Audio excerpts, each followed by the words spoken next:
We're in the Isle of Man. And I'm in this tiny little car. Welcome to Vagabond Chronicles. I'm Rebecca. This is where we do travel that's curious, adventurous, and off the map. I don't know if I want to go up there anymore. I don't want to get stuck in a shell cave.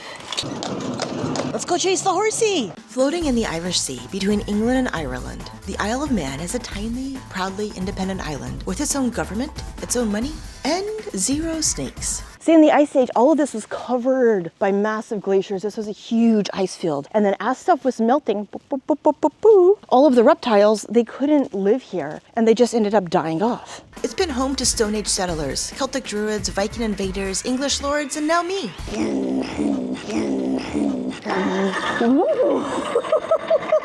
Today, Isle of Man is known for the world's most dangerous road race. Yes, the entire island literally becomes a racecourse. It's like an airplane on the floor. Do you guys see that? Cats with no tails, baby chickens, mystery castles, and beaches full of shells. Shoo! Ooh, that was loud. Our journey kicks off at Peel Castle, built by the Vikings in the 11th century. Then we'll dive into some of Isle of Man's darker history with a visit to an old internment camp. And we'll wrap it all up with a high-speed electric train ride, a surprisingly cute museum. Subscribe! And whatever wonky things I stumble across on this tiny little island. Hi, doggy. Hi. Want to be in the vlog? How are you? Oh, yeah. Oh, she's so cute. I'm going to go find some liquid now. We can get coffee. Extra shot of espresso. Start. Okay, 2 hands are needed for the lid. We got our coffee. Now let's go find a coffee spot.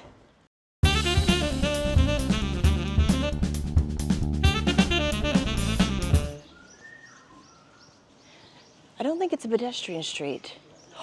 Look at this. We have like an old, it's metal rubbish bin. It works.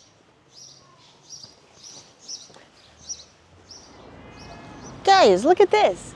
We found the ocean. Friends, would you like to take the vlog on a boat? Oh, look at the baby boat. How do I get one of those? That is the perfect size for a boat. It's enough for me to sleep, have a little kitchen, maybe a little fishing pole to catch some fish. Oh, this guy has fishing poles. Perfect, perfect. Can you guys get any more perfect than having a sandy beach next to a castle? This is like what you read in fairy tale books when you're a kid. Okay, let's go see about this castle. Okay, it says castle entrance that way. We're going left because since when do we ever obey signs? Oh, hi, little butterfly. You see him? Boop, boop, boop, boop, boop, boop, boop. Look at all these shells, you guys. Okay, we're going down on the beach. Change of plans. I've never seen this before. What happened to all the fish? Look at this. Ah. Look at these. All of this is shells. What? Wow.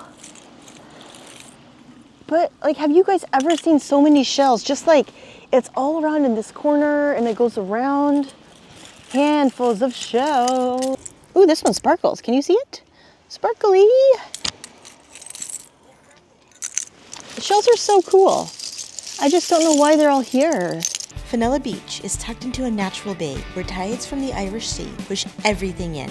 And nothing really escapes because, well, that's literally what a bay does. So the shells just keep on piling up like nature's weird little connection leading up to this natural cave. I guess if you are living in the cave and you need an alarm to alert when people are there, this is a great alert. Look at this. Guys, is this a back way into the castle? What? Wow, that's loud. Why are there so many shells in here? Like you can see on the floor. It's just shells and shells and shells. And I don't know if I want to go up there anymore. Maybe I do. But how will we get down? Well, can I get in there anymore? Yeah. We can't see though. We can't see. We need to turn on the torch. Boom. Now we can see, yeah? Yeah, you guys can see now. Oh, spooky camera. Okay, we can't actually go up anymore. But look how bigger the shells get up here. Guys, this is so weird. Can I stand up? Is there anything in the ceiling cool? Maybe some spiders? Okay, I'm gonna go. Now I could go further, but I have a lot to do today. And I don't want to get stuck in a shell cave. No. So, turns out I showed up way too early. So, while I waited, I took a full lap around the outside of the castle. It was absolutely stunning. But now, the castle's open. Okay, guys, we got our ticket. We got our audio guide. Let's go explore this castle. Oh, look at that thing. Can you hear it? Can you hear it now? Oh, I stopped it. I really tried to follow the audio guide, but it kept cutting out, and when it did work, I realized it was possibly designed for a demographic still mourning the 8-track tape and struggling with the beautiful Glaswegian accent. Okay, guys, we had to already take a pivot from the audio guide adventure because I just took a left. I wanted to go over there. That looked cool. But then look, this looks cool too.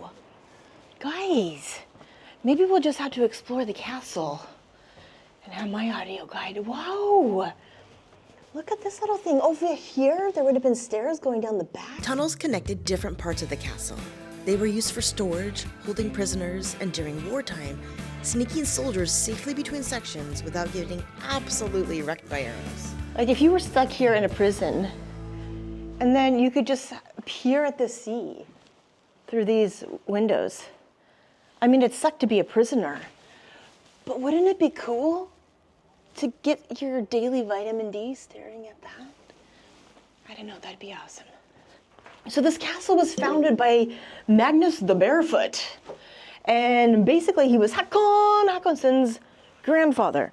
So he was the one who came over and took the Hebrides and took Isle of Man and just like started expanding the Viking kingdom over into Scotland and into Isle of Man. Now the one cool thing about Magnus the Barefoot, he was super into Scottish fashion.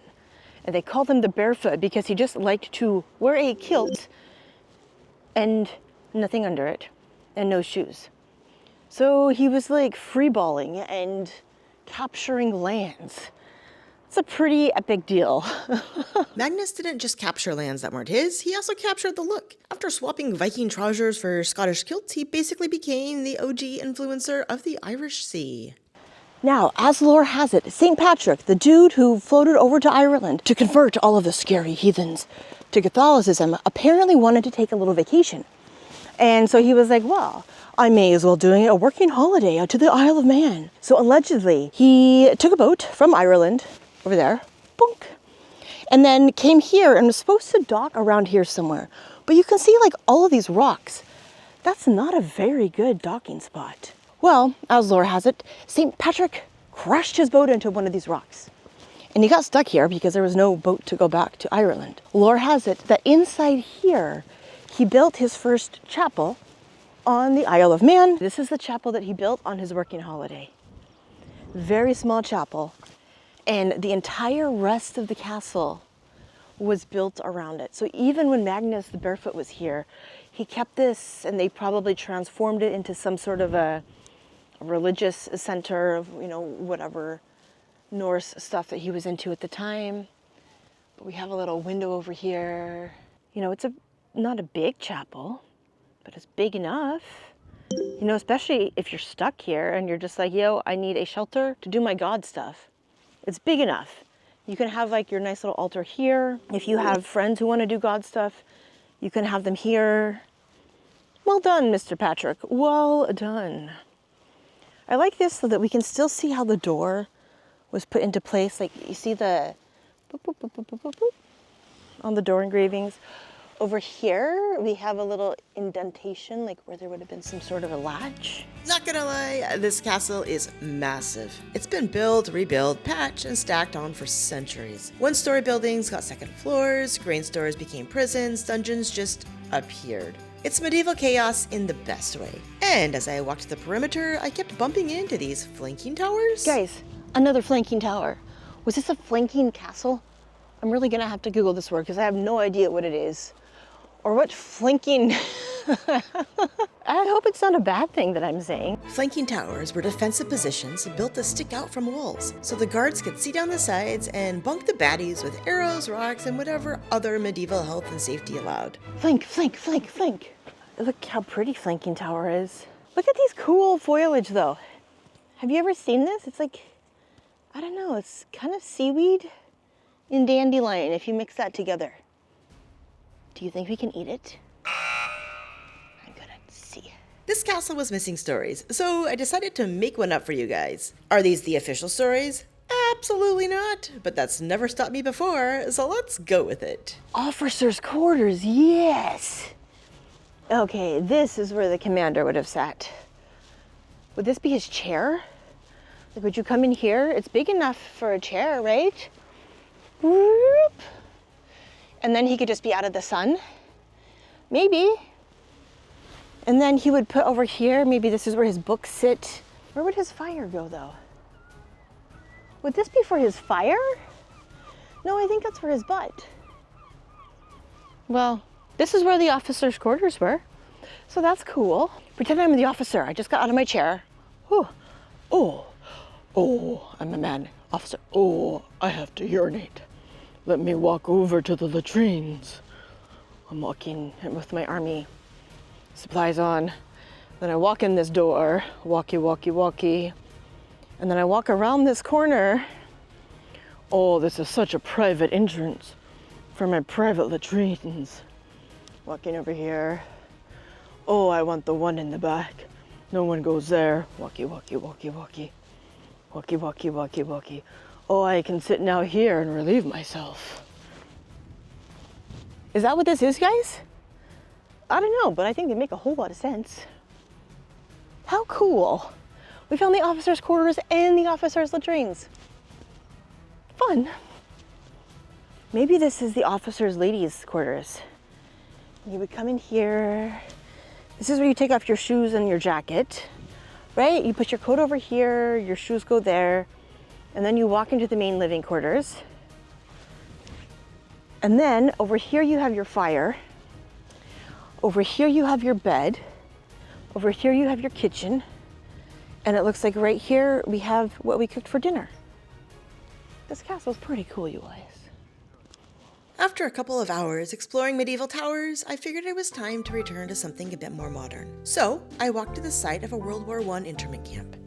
See, the Isle of Man has always been a multicultural island, but during World War I, that diversity became suspicious. Anyone who wasn't a British citizen or from an allied nation was treated as a potential spy. Over 23,000 people from Germany, Austria, Hungary, Turkey, and Bulgaria were detained right here and crammed into these makeshift camps. Over 200 of them died in captivity, mostly from illness and poor conditions. This is a part of the island's history that's rarely talked about, but it happened right here.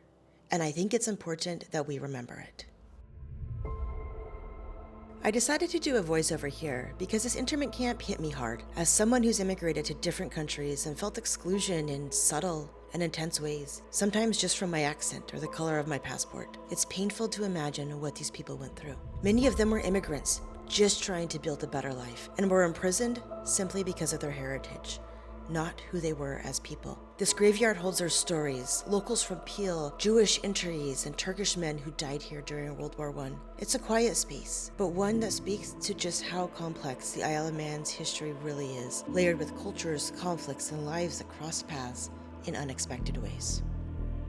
Just a bunch of guys from Turkey who wanted to move up here to the Isle of Man, and they were stuck here in this camp because their ancestry were Ottoman. Wow. I'm glad though that we can honor them and remember this time.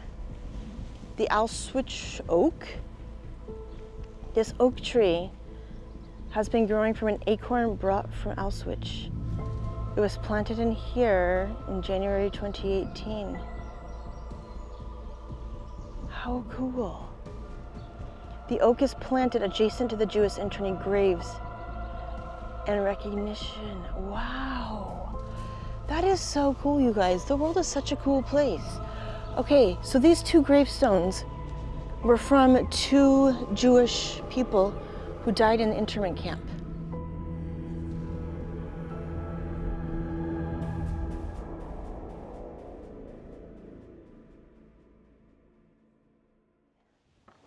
Okay, let's get out of here. How do we get out of here?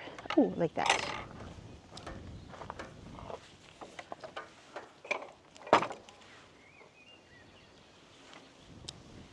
Okay, let's get back. Hello. Good morning. How are you? You want your butt scratched? Hi. What happened to your tail? Manx cats are tailless thanks to a rare gene mutation. And on a tiny island like this, it's stuck. Come on, the vlog wants to see your cute face. Ah, there you are. Hi. Aww. After a short bus ride, Thank you. Welcome. and a walk down the Douglas Promenade, I decided it was time to take a bit of a historical trip up the old electric railway. Guys, we got our ticket. We're gonna go on the tram that she said to go on. Built in 1893, the Manx Electric Railway once carried fancy Victorians along the coast. It's now one of the oldest electric railways in the world that's still actually running. Everyone's going in the inside. What if we go in the outside? Is that wrong? Ah. Now the thing about this railroad that's super cool is that the train doesn't turn around, like the cars just flip. So you could drive on this side, boop, boop, boop, boop. Or there's one like this on the other end of the train, so you just turn around. But we're gonna sit like this and hope this is a sunny position the entire time, because it's cold. I have been asked to not switch the brake wheel. That's the brake. I thought that was a steering wheel, but I guess if you're on a track, you don't need to steer. I'm excited. Let's go ride this little bitty airplane. I've lost my English. Let's go ride this little bitty train up the mountain. Guys, look, the sea's right over there.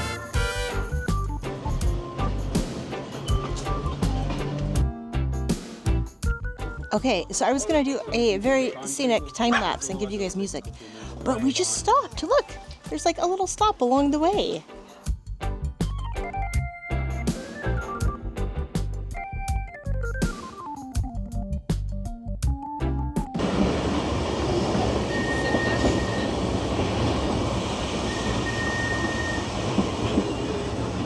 We've entered Alaxi. Now I think we're gonna have to change trains here. Boop, boop, boop, boo. Ooh, my ticket. Well, this is cute. Guys, look, we have little baby windows up top. Can you see? Can you see up the baby window? What are these? We have a little boop, boop, boop, boop, boop. Uh-huh. Birkenhead, England is where this was made. Okay, I almost made the mistake again. Check this out. Okay, see this seat? I mentioned that the carriages are like a one-way only carriage. They don't actually turn around. It's just like up and down. Check this out though. When the train needs to turn around, you just flip the seat to the other way. Isn't that cool? Okay, I'll sit down. I think we're going to go.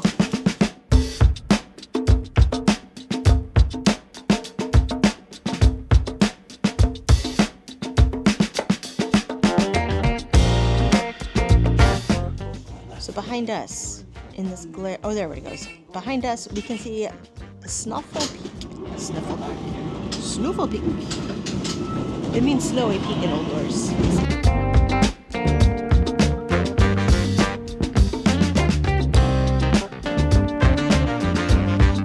Bye, train! Look at this. Okay, we can't go in. I mean, we'll die one day. But maybe not today. Look at that. We see Scotland up here. You can see those mountains way in, maybe you can see them way in the distance on the horizon. and England's over here. And we'll go up to the very top and I'll show you Wells. Now this huge, tiny, baby, I don't know. This humble Victorian railway was built obviously in the Victorian era because that's what they were doing. The Victorians were building all sorts of railways. Mr. Brunel came in, he figured out how to build a railway, and it became popular and the big thing. Well, also popular in the Victorian times was climbing mountains. The rich people did it because you needed equipment to do it and you needed time to do it. And usually if you were a working class person, you didn't have extra funds for the equipment or extra time. You were working and taking care of your family on the weekends. In the 1800s, the Victorians came over here and they built this railway because how much more bougie is it to climb a mountain than to be driven up to the top of a mountain when you're on a holiday? It was also in the 1800s whenever Manx, the original language of the Isle of Man, started to die out. See, over time, more people from Ireland and from England were coming over, and English was a much more popular language. So parents would talk it to each other, but they wouldn't teach their kids. In the 1930s, historians actually started to record some of the last Manx speakers who were speaking Manx as their first language. Today now, it's coming back, which is cool. It's taught in schools as a second language, but it's coming back, you guys. Yeah. This is a nice hiking path. I wonder if the Victorians would have climbed on this. It looks like it. Could we get Victorian tetanus? Probably. Maybe I shouldn't touch that. I don't have a tetanus shot. This grass reminds me of how it was when I was hiking in Bergen. Like, it's very short to the ground. It does not look like grass from England. We've made it! This was our easiest hike to one of the top points in the UK and other entities owned by it. Now we're here. For thousands of years, Manx Islanders have climbed up this mountain to celebrate the 7 kingdoms visible from the summit. England, Ireland, Wales, Scotland, the Isle of Man, the sea, and of course, heaven. Okay, well this is cute. Look at this. Welcome to the Summit House. Okay, let's go inside. This just got cooler.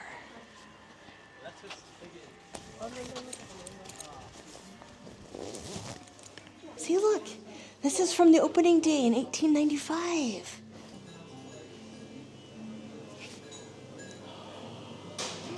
Look, we got all sorts of activities in here we can buy. We can send things from the railway letters. Now it's closing. So I got a lemonade, and we're gonna go just find a place. We're gonna go find a rock and drink a lemonade, right? That sounds pretty cool. I have to find a rock that is short enough for me. Okay, I'm gonna sit here, have my lemonade. I also got a sandwich, have my sandwich. I'm gonna enjoy this view. After a short train ride down the hill and a good night's sleep, I decided it was time to get back out and enjoy these beautiful roads. So I'm really enjoying this. After my day yesterday in Douglas and going at the tourist train and blah, I don't know, I was just like, oh, this is gonna be another just cheesy, overpriced tourist thing. And like the tourist stuff, yes, it's overpriced, but this island is fueled by tourism. But this stuff, you guys, this stuff is why you should come to Isle of Man.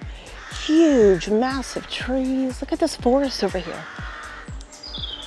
Birds, trees that are hundreds of years old. You cannot smell what I smell, but it smells pretty good.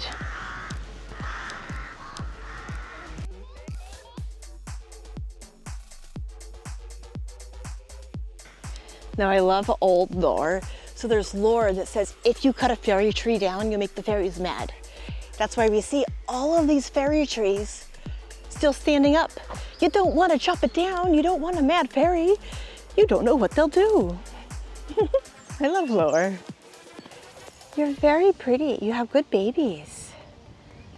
Hi. Hi, friendly sheep. I love sheep, guys. This road is just the best. And I never thought I'd say that about walking on a massive highway. But I mean, oh, we have more giant adult sheep nursing off mommy. Hi. Hi.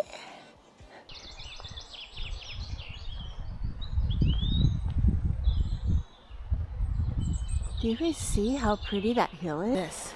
I mean, castles and beaches and old steam or old electric trains. Super, super, super cool. But that, you don't get this anywhere else in the world.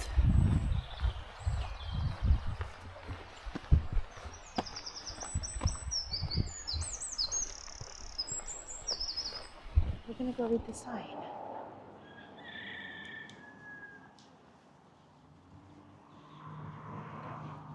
Wait, what? What? The chamber had been disturbed. Guys, it's a, whoa, you're over here. Sorry, camera. It's an old burial site.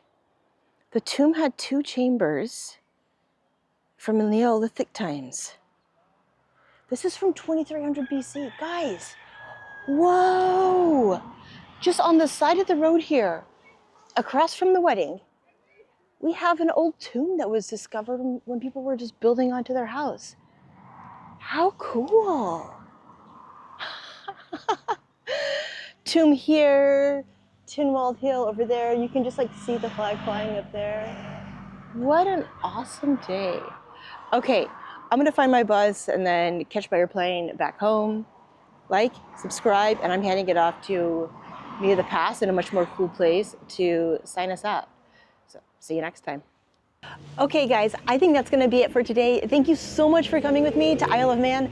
I've got an airplane to catch and then I've got to get to work tomorrow morning. So I'm gonna go and grab my stuff from the hotel, and I will see you guys next time as we continue to explore these random and really cool places on planet Earth.